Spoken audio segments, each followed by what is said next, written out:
বিশ্ব রাজনীতির দাবার বোর্ডে হরমুজ প্রণালীর উত্তেজনা ছড়িয়ে পড়েছে হাজার মাইল দূরে প্রশান্ত মহাসাগরের বুকে। মধ্যপ্রাচ্যের সেই চিরচেনা সংকটের আঁচ এবার এসে লেগেছে এশিয়ার সবচেয়ে গুরুত্বপূর্ণ এবং স্পর্শকাতর নৌপথ মালাক্কা প্রণালীতে। হরমুজের সংকট যত দীর্ঘায়িত হচ্ছে, দক্ষিণ পূর্ব এশিয়ার পাহারাদার দেশগুলোর কপালে চিন্তার ভাঁজ তত গাঢ় হচ্ছে। অবধারিত এক আশঙ্কায় কাঁপছে বিশ্ব বাণিজ্য। তবে কি এবার পরাশক্তিদের নতুন রণক্ষেত্র হতে চলেছে মালাক্কা?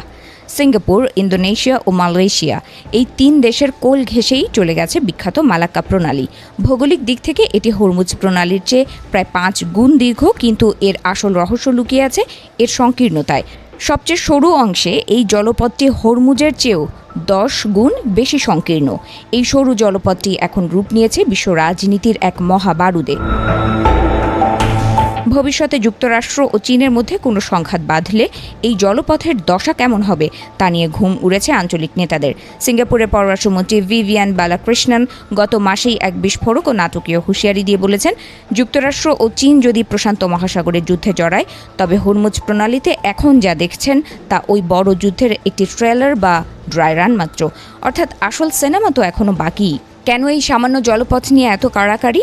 কারণ বিশ্ব বাণিজ্যের লাইফলাইন লুকিয়ে আছে এখানে।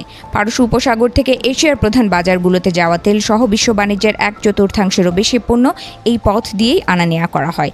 বিশেষ করে চীনের অর্থনৈতিক সাম্রাজ্যের মূল চাবিকাঠি এই প্রণালী। দক্ষিণ চীন সাগরের মাধ্যমে ভারত মহাসাগরের সঙ্গে প্রশান্ত মহাসাগরের মেলবন্ধন ঘটিয়েছে এই মালাক্কা। একই সঙ্গে এই জলপথটি দক্ষিণ কোরিয়া, জাপান এবং ফিলিপাইনের মতো মার্কিন মিত্রদের জ্বালানির প্রধান ধমনী। তাই ওয়াশিংটন ও বেইজিং উভয়ের জন্যই মালাক্কার নিয়ন্ত্রণ নেওয়া মানে প্রতিপক্ষকে ভাতে পানিতে মারা। কয়েক দশক ধরে এখানে মার্কিন নৌবাহিনীর 7ম নৌবহর বুক চিতিয়ে পাহারাদারি করছে, যে বেইজিংয়ের নেতাদের চোখের বালি। চীনও বসে নেই, তারা নিজেদের নৌবাহিনীকে আধুনিকায়ন করে এখন বিশ্বের বৃহত্তম নৌবাহিনীতে রূপান্তর করেছে। দুই পরাশক্তি এখন একেবারে মুখোমুখি। এই চরম উত্তেজনার পারদ আরও বাড়িয়ে দিয়েছেন অস্ট্রেলিয়ার নৌবাহিনীর অবসরপ্রাপ্ত ক্যাপ্টেন শন অ্যান্ড্রুজ। এক রণকৌশলগত নাটকীয় মন্তব্য করে তিনি বলেন, আমি যদি অ্যাডমিরাল হতাম তবে আমি মালাক্কা বন্ধ করে দিতাম। সম্ভাব্য যে কোনো সংকটে মালাক্কার নিয়ন্ত্রণ নেওয়াটা হবে অনেকটা গেটকিপারের মতো। আমি ঠিক করতাম কোন জাহাজ যাবে আর কোন জাহাজ আটকে থাকবে। আর যদি সত্যি সত্যি মালাক্কা বন্ধ হয়ে যায়, তবে বিশ্ব বাণিজ্যে নামবে চরম বিপর্যয়। জাহাজগুলোকে বাধ্য হয়ে কোটি কোটি ডলার খরচ করে দীর্ঘ ও ঘুরতি পথ ধরতে হবে, যেতে হবে লম্বক প্রণালী বা জাভা সাগর দিয়ে। তবে বিশেষজ্ঞরা বলছেন, হরমুজের মতো এখানে সব পথ একেবারে রুদ্ধ হবে না, কিন্তু সময় আর খরচের ধাক্কায় বিশ্ব অর্থনীতিতে সুনামি বয়ে যাবে।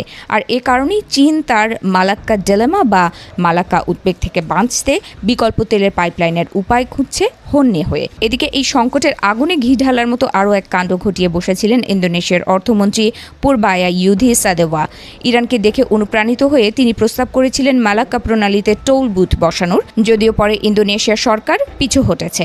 সিঙ্গাপুরের পররাষ্ট্রমন্ত্রী সাফ জানিয়ে দিয়েছেন, আমাদের কোনো টোল নেই, আমরা সবাই বাণিজ্য নির্ভর অর্থনীতির।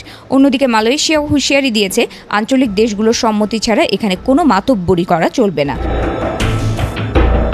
এরই মধ্যে মার্কিন প্রতিরক্ষা মন্ত্রী পিট হেগসেথ ইন্দোনেশিয়ার সঙ্গে নতুন এক সামরিক অংশীদারিত্ব ঘোষণা করে বেইজিংকে প্রচ্ছন্ন বার্তা দিয়ে রেখেছেন। তবে আসার কথা হলো, হরমুজের মতো মালাক্কা অভিভাবকহীন নয়। সিঙ্গাপুর, মালয়েশিয়া, ইন্দোনেশিয়া ও থাইল্যান্ডের যৌথ চুক্তি, আকাশপথের সমন্বিত নজরদারি এবং কঠোর টহলের মাধ্যমে এই পথ সচল রাখা হয়েছে। সিঙ্গাপুরের গবেষক বারবোরা ভালকোভা মনে করেন, হরমুজের বিপর্যয় দেখে সিঙ্গাপুর এখন আরও দ্বিগুণ শক্তিতে মালাক্কাকে ভূরাজনৈতিক লড়াই থেকে দূরে রাখার চেষ্টা করছে। নাটকের শেষ দৃশ্যে দাঁড়িয়ে সিঙ্গাপুরের পররাষ্ট্রমন্ত্রী বালাকৃষ্ণনের কণ্ঠে ঝরে পড়েছে অটল সংকল্প। পরাশক্তিদের স্পষ্ট বার্তা দিয়ে তিনি বলেছেন, আমেরিকা ও চীন উভয়কেই আমরা জানিয়ে দিয়েছি যে আমরা জাতিসংঘের সমুদ্র আইন মেনেই চলি। ট্রানজিটের অধিকার সবার। এই জলপথ বন্ধ করার, বাধা দেওয়ার বা টোল আরোপ করার কোনো খেলায় আমরা অংশ নেব না।